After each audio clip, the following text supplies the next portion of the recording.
Let's go. New York Jets. W. That is what I'm talking about. Sunday, baby, got that win. Feels good. Did not look like it at times, but we got it done. A win is a win. And it tells you something about this year's Jets team. Things are different. Finally. The Jets are 2-2 after 4 weeks. They were projected by many to go 0-8 to start the season. And they are 18th overall in the league right now. Shattering expectations. You gotta love it. And we do here at the Jet Up Podcast.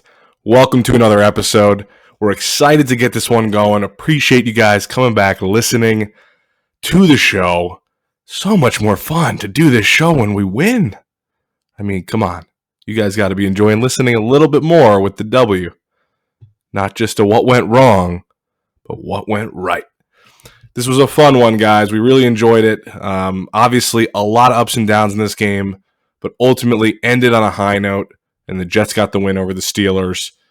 Before we jump in today, just want to remind you guys to subscribe to this show. If you're watching on YouTube, you can subscribe to the Roster Up Media channel so you get notified of new videos. And then if you are listening to this on podcast platforms, go ahead and subscribe to the show. We'd also appreciate if you left us a review. But even if you don't have time for a review, just hit that rating. That's all you got to do. 5-star rating, just click it, you're done. Super simple, super easy, and it helps us a ton. So if you enjoy this show, we really appreciate it if you could do that for us.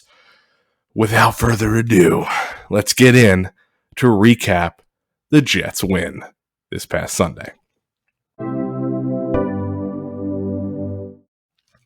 So, the win on Sunday was almost a loss, and it was almost the Kenny Pickett game. And what I mean when I say that is the Jets love to notoriously launch the careers of different players, where the player's struggling, and then suddenly they play the Jets, and they look like a star, and then their career just takes off from there. But Zach Wilson would have none of that this Sunday. He stopped that narrative, and the rest of the team also showed they were not going to quit. So, speaking of Zach, he returned after the injury. People were like, is this guy going to be super rusty? Is he even good? And I think throughout the game, those questions continued to bounce around. He started the game really strong, and that was exciting. And it was exciting just as a fan base to see a guy out there who could move. I mean, obviously there were offensive line issues going into this game with injuries, but Zach Wilson's really mobile. I mean, he's a very athletic guy. You can see that when he's out there, the way he moves in the pocket, the way he rolls out and can get away from defenders. He avoided some of these sacks that I thought were easy sacks, and he just found a way to get out of it. So that was really encouraging for me to see from him, something we did not get with Joe Flacco the first 3 weeks. Basically, with Flacco, it was if you're not going to block long enough, we're not going to be successful. He had a good arm, but he couldn't move. So Zach being able to move, huge for this team, especially with the issues right now in the O-line. So he started the game strong. The Philly Special, as it's been called, the play that gave the Philadelphia Eagles a touchdown in the Super Bowl a few years ago with Nick Foles. The Jets have their own version, man. And I'm not going to refer to it the way people were referring to it online because it's a little raunchy, but it was pretty funny. But anyway, the Philly Special, the Jets run it to perfection from Wilson to Garrett Wilson on the toss, Garrett Wilson to Berrios, Berrios with the perfect throw right to Zach in the end zone for the touchdown. Jets are up. We're leading. I believe it was 10-0 at that point. So we're looking good. We're like, this isn't the same old Jets. We're moving the ball. We're scoring in the red zone. By the way, our red zone offense has looked good. And it looks a lot better with Zach Wilson out there.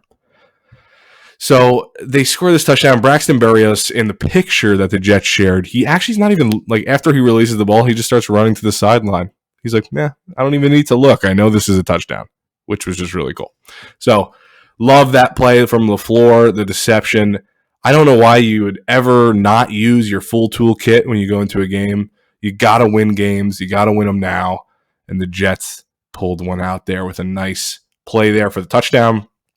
But as the game rolled on, the offense really sputtered for around 2.5 quarters. They kind of just disappeared. Zach had some kind of questionable throws throughout that time period, threw into coverage that got picked off. One of the picks was not really his fault. It was a little his fault, but not really his fault because it hit Tyler Conklin's hands. Pass could have been a little better, yeah. It's where I knocked him. It's a little off, but hits your hands, you got to catch it. It's the NFL. So not going to give that one to him as too much of a knock. But the other one was into triple coverage to Jeff Smith, who has no business being your first target, your first option to target on a play like that, especially when we need to move the ball down the field. The half is almost over. We got to get points. Jeff Smith shouldn't be in the game, period. Shouldn't be out there. What are we doing? You got enough elite receivers on this team to not need Jeff Smith in the game in a critical moment. Anyway, obviously that was the negative. Not going to focus too much on that. Zach goes into the half. Jets come out. Momentum is clearly not on their side for a while after this. But this is the reason I wait till the end of games now to tweet. I've decided I get tempted, but I do not tweet anymore from the game start to the game end. And the reason is because emotions just shift so much as this game goes on. The Jets play fairly inconsistent football for 4 quarters. So I try to reserve my judgment for the end. Because of that, my tweets were a lot better at the end of the game. The Jets defense kept the Jets in this game, period. Jets offense started strong, but the Jets defense is the reason they had a chance to win this game. Yes, they had some issues stopping Kenny Pickett at times, but they had 3 sacks and they had 4 picks. And they were nice interceptions. These were not easy ones. They were diving for them, a tip drill. I mean, it was really impressive. And I'll talk about the players because I knocked some of these guys last week and the week before. But some guys just stepped up on this defense this week, and it was awesome to see. You could see, though, that Pickett was talking a ton of trash as he was scoring or moving the ball. And we had the last laugh. So, sorry, Kenny Pickett. Stay humble, little boy. May want to wait till the end of the game to talk trash. So, Zach then finally gets his opportunity because the Jets need it. Their defense is held up enough where the game is still in range, but most people are starting to write them off at this point. Zach then leads 2 straight touchdown drives and displays the first true glimpse of his clutch gene. Converts on 4th down and leads a game-winning drive. Gets Corey Davis, of all people, back involved in this offense. You gotta love it. You gotta love it. He moved the ball around a lot. He spread it around a lot. I knocked it a little bit because they basically targeted Elijah more early and then just ignored him the rest of the game. I don't like that. No matter what we did that was positive, I don't like that. But I'm really glad we had other guys step up like Corey Davis and Zach found the open guy. Tyler Conklin had a couple nice plays in the game. So really excited to see our tight end position finally utilized well. Just awesome to see Zach go out there and lead 2 game-winning drives. I said today on Twitter, if Zach plays like he did consistently throughout the rest of the year, like he did those last 7 minutes, the Jets will no doubt have a positive record when all is said and done. It's very hard to maintain that level of consistency. But Zach has the ability. We saw that on Sunday. He has the ability to play at a high level. He just needs to do it over and over and over again. And that's what separates the guys that don't succeed in this league and the guys that we talk about every single year, like Aaron Rodgers and Tom Brady and these other guys, Mahomes, Allen. They just do it over and over and over again. They turn it into a science. They figure it out so you know what you're getting almost every Sunday out of these players. That's what Zach needs to do. And I'm excited that we got to see him do a little bit of that this past week. So let's talk about The most surprising performances in this game, because that's what I alluded to earlier, guys that I was just knocking the past couple weeks that suddenly looked like Pro Bowlers out of nowhere. Lamarcus Joyner. I have been railing on this guy for the past few weeks that he just doesn't even belong on this field, that he was considering retirement. What is this guy doing as a part of the starting lineup? He looks abysmal. And then he comes out against the Steelers and he gets 2 picks. Not 1 pick, 2 picks. And they were good interceptions. He also had 6 tackles and no blown plays. I don't know who was suited up in that jersey that day, but I don't know if it was Lamarcus Joyner. If it was and that continues, I'm pumped because he played great. And you got to give him his congrats for that. Second guy that I was really impressed with, that I just was kind of shocked that he played pretty well, was Conor McDermott. I mean, most people don't think Conor McDermott's that good. And I said, I don't know if it even makes sense for him to go out there.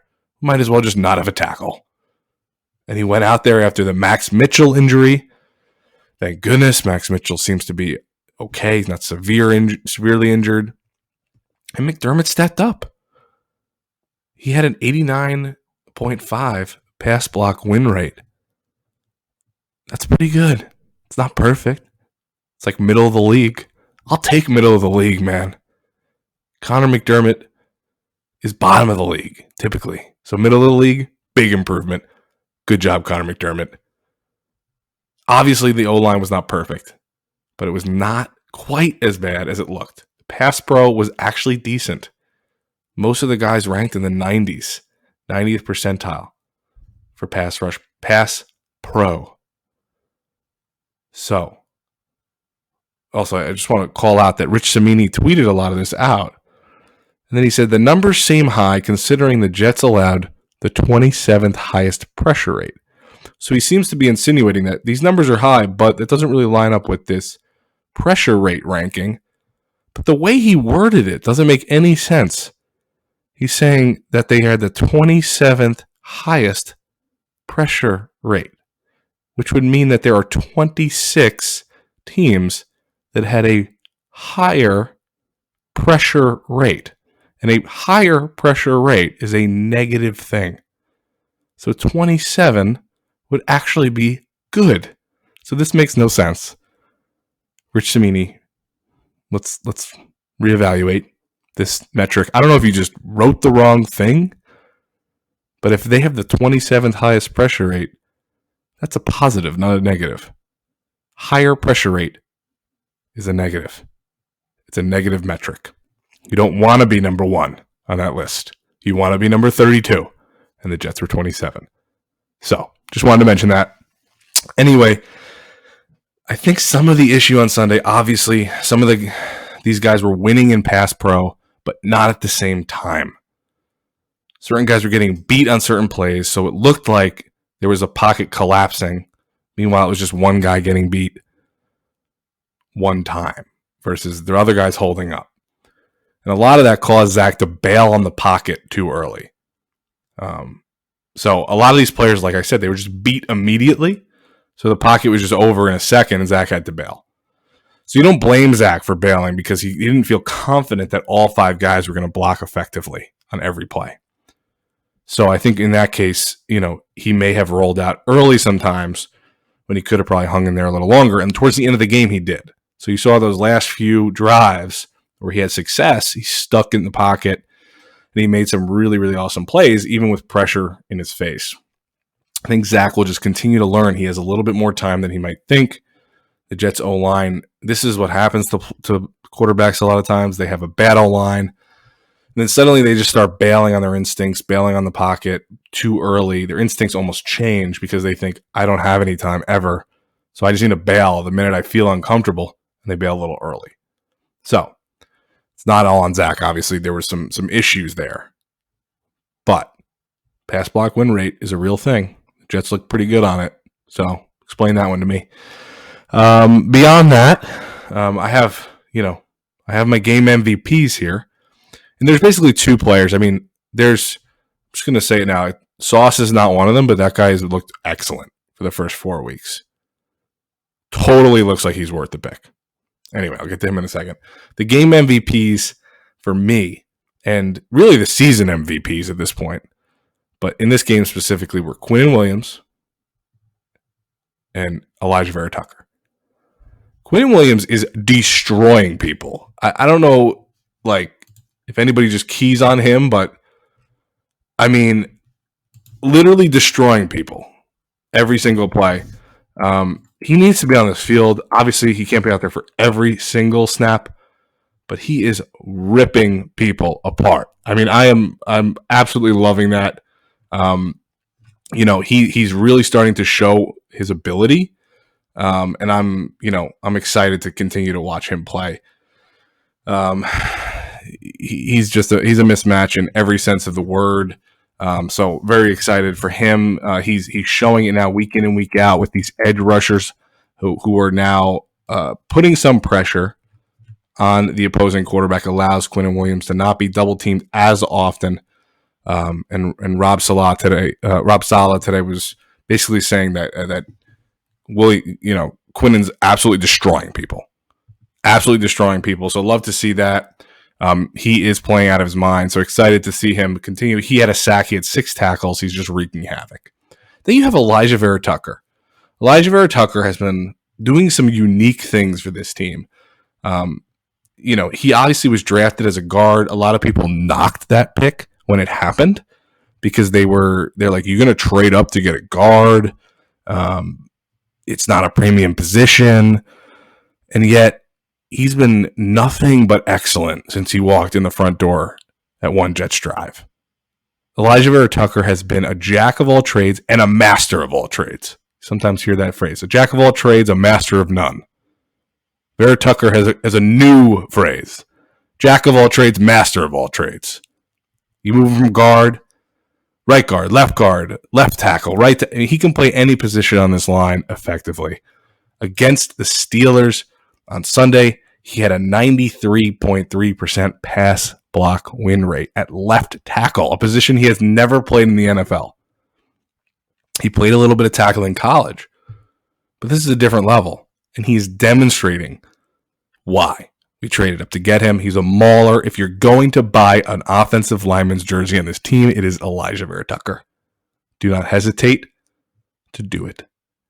Rich Cimini had tweeted out that Vera Tucker actually started working at left tackle a few weeks ago, but not in practice. He would be doing it on his own time, prepping for a worst-case scenario. Basically, this dude is all about the team. Those are the guys you need in this locker room. Do what it takes to win, not just care about your contract. He was excellent. AVT, you're becoming a fan favorite, my man. Keep it up. So, my next question is, did Mike LaFleur listen to my podcast? I'm starting to think he might be listening to my podcast. I'm not entirely sure, but when I see these game scripts, I start to go, that's exactly what I said to do. And I'm no expert. I know a little bit. But I said, feed Brees, man. You got to feed this guy. He was averaging like 7 yards per carry before this game. He was averaging also 7 yards. I don't know if it was 7 yards per carry. But ultimately, he was averaging 7 carries a game going into this game. This is your second-round running back who is the best running back on this team. And what do they do in this game? They give him 17 carries. 17 carries after I said, feed the Brees. And what did he do with those carries? He had an excellent game, basically. Yeah. He had his yards were good. They weren't excellent, but he had the game-winning touchdown. Just fighting for those extra yards to get into the end zone to win the game. And he looked good. Looked good in a lot of aspects of the game. He's showing the ability to catch the ball out of the backfield, to get big chunks of yards. He's a momentum driver on this team.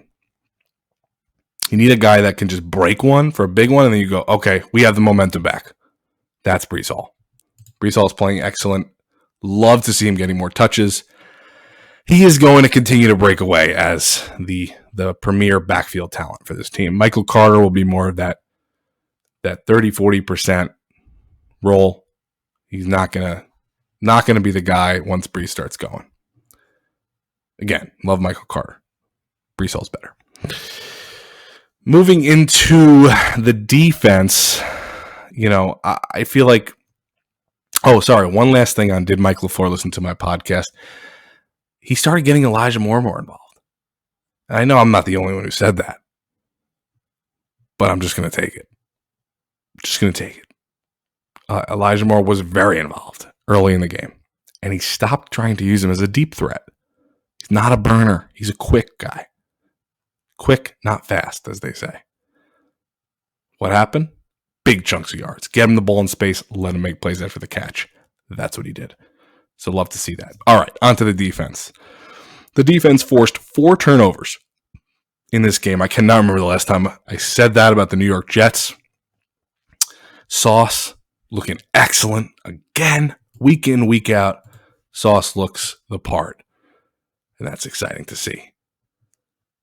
So, who made the plays? Other than Sauce just looking good, Jermaine Johnson had another sack.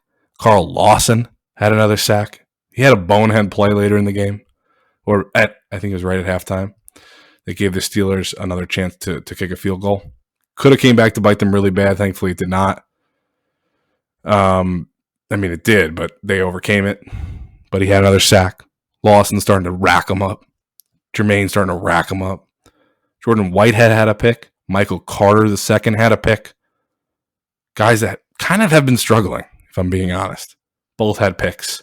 These are the confidence boosters they need. And then, like I mentioned earlier, Lamarcus Joyner with 2 picks. And don't forget about C.J. Mosley. Very easy to forget about C.J. Mosley. Some of these other guys making splash plays. Mosley is a grinder. He was our MVP on the Jets last season. Had like 168 tackles, something ridiculous like that. He had 11 tackles in this game. C.J. Mosley continues to play at a high level. Also had a bonehead mistake in this game, but we're not going to talk about that. So the defense kept them in this game, like I said, with a lot of these turnovers, putting pressure on the quarterback. Finally, they had 3 sacks overall for the day. And then coaching. I actually was really pumped about the coaching. A lot of people going back and forth about Saleh, LaFleur, Ulbrich, really dissatisfied by the way they've started this season. And yet the Jets are 2-2, and the team rallies. And I think for me, when I think about a head coach, what makes a great head coach? A team that believes in their head coach and believes their head coach believes in them. A lot of believes in there. But ultimately, they believe that Saleh is the right leader for them. And he fires them up in a different kind of way where they're fighting until the end of the game. The fourth quarter, they are fighting. And because they fight like that for him, that's why we have a chance to win these games. Even when we make mistakes, we're always in it. And so I think that's what I love about Rob Saleh. And you see him just getting fired up, flexing in front of his guys after they get the game-winning touchdown. And they're just feeding off each other. It's just this amazing thing to watch. Something we have not had in a coach in a long time. And it's just exciting. So I've really enjoyed Rob Saleh. I'm a big Rob Saleh guy, big supporter. I think LaFleur, again, up and down game for him. Kind of lost their identity for like half the game and found it again, thankfully. But, some of that is on the O-line, like I said earlier, but it's not all there. And teams find a way to win without an excellent O-line and find a way to continue momentum. And we kind of have to stop using that excuse. It's always going to be in flux. We're never going to have 5, all pros on the O-line. The guys that are out there just have to hold down for an athletic quarterback like Zach. He doesn't need 5-6 seconds. We got to give him 3-4 at least and allow him to be an athlete. And I think that's what happened towards the end of the game there is they started to figure it out. So Mike LaFleur, up and down game. I'll give him a positive rating in this one. And Ulbrich, I give an excellent rating in this one. I think he's been taking a ton of heat. Everyone just wants to point fingers when people are struggling, and I think there were clearly some issues with how he was playing guys. Seems like we may have He may have heard the criticism and started to consider a new approach and get his elite guys out there more often. And it paid off. Jets forced 4 turnovers. That is no mistake. Got to give the coach props when they do well. Can't just hate on them. Then you have, in our last thing in this segment, the Minkah Fitzpatrick comments. So Minkah Fitzpatrick, safety, right? Safety. Like 90% sure of that. Safety. On the Steelers, he, after the game, they're like, how do you feel about this loss? And he's basically saying, it sucks to lose to a team with players you're more talented than. Then beat them. Don't lose. Don't lose if you don't want to have to deal with those types of questions.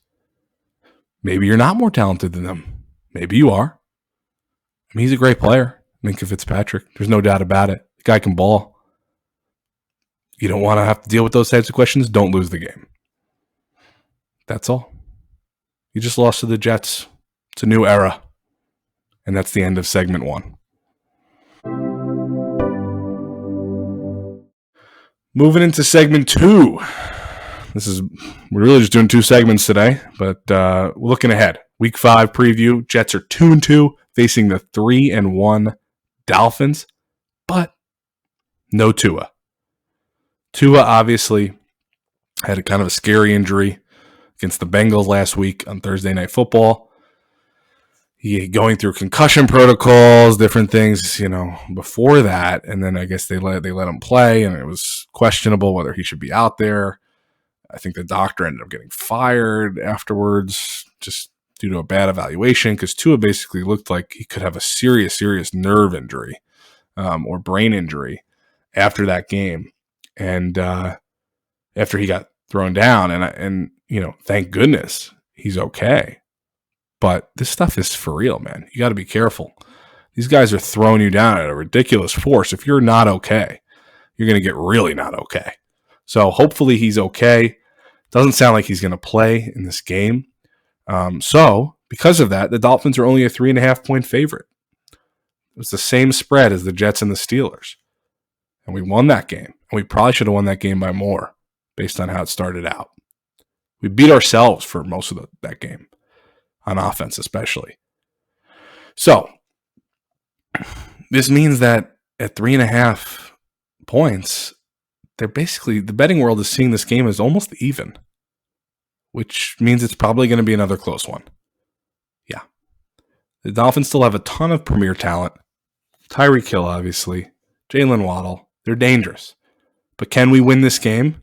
Yeah, I think so. I think we can. And I was reading a Dolphins site the other day. I think it's yesterday. And they basically were saying these aren't the same old Jets. So we need to be ready for this one. So we're finally starting to get a little bit of respect around the league. These wins that we're stacking, that's how you do it. You will not be respected based on potential. You have to win football games, and the Jets are finally winning football games. The Steelers were a good team.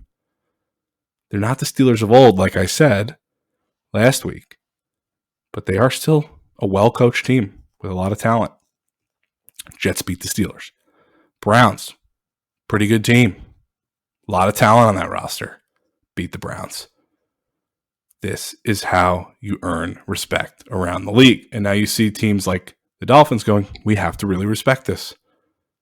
The Jets aren't even last in our division right now. The Patriots are. Miami and Buffalo at 3-1. The Jets at 2-2, and New England at 1-3. Let's go beat Miami, man. And then we're tied for the division. That's something I didn't think I'd be saying right now. But in the NFL, things happen. You have to work with injuries. You have to deal with all these things. And the Dolphins right now are dealing with that. And the Jets are dealing with that in other ways. This is an opportunity for us to go win a game. It's a home game. MetLife Stadium. Got to get it rocking. Doesn't usually get rocking.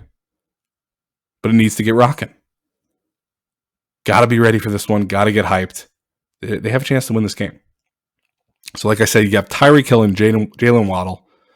Basically, these guys are cheat codes.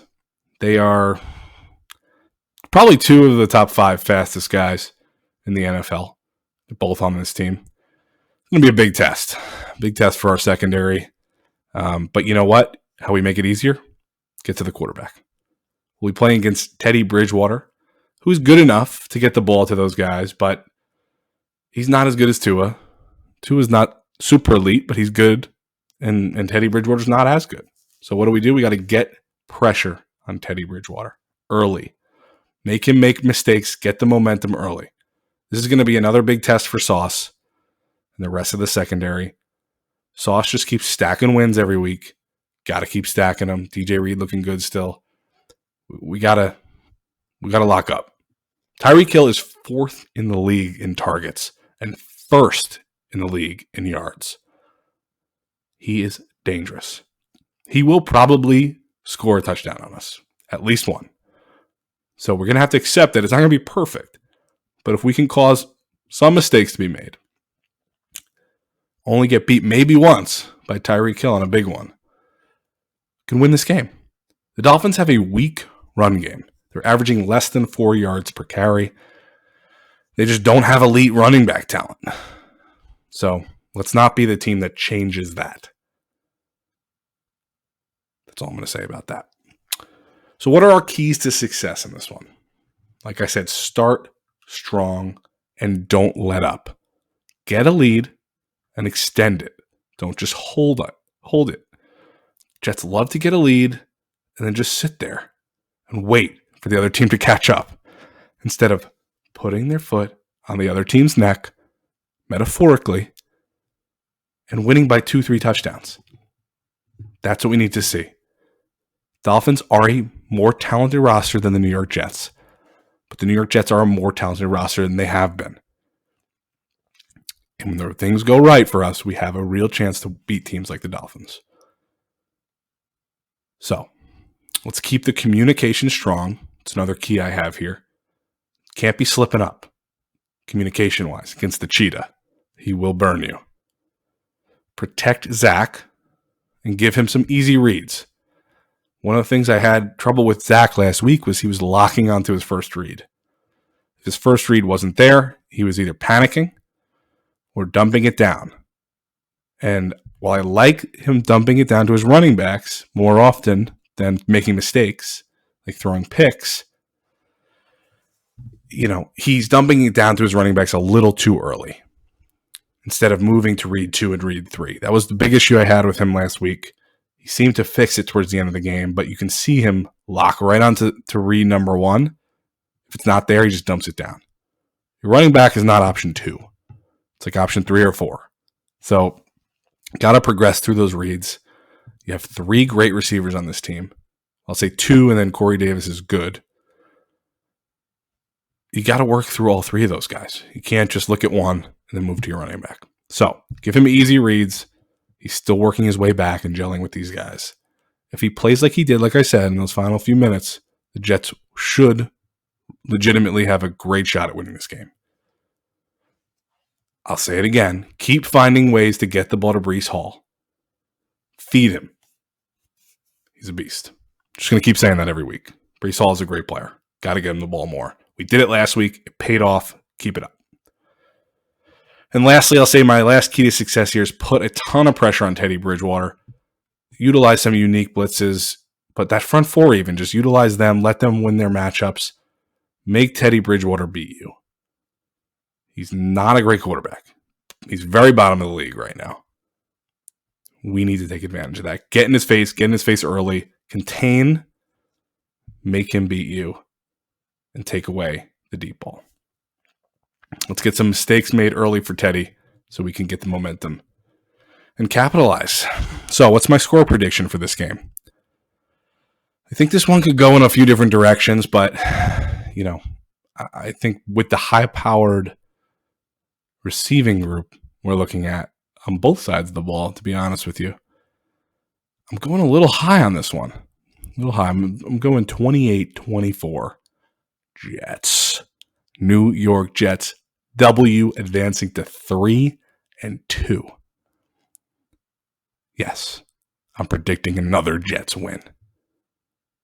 I did it last week. Did it the week before. think I did it the week before that. I was right 2 out of 3 times. So, all I'm going to say is we do the right things in this game. We win this game, period.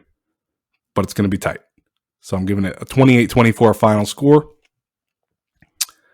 And now I'm moving to my final thoughts here. How fun is this? The Jets have multiple wins heading into October and are in close games every week.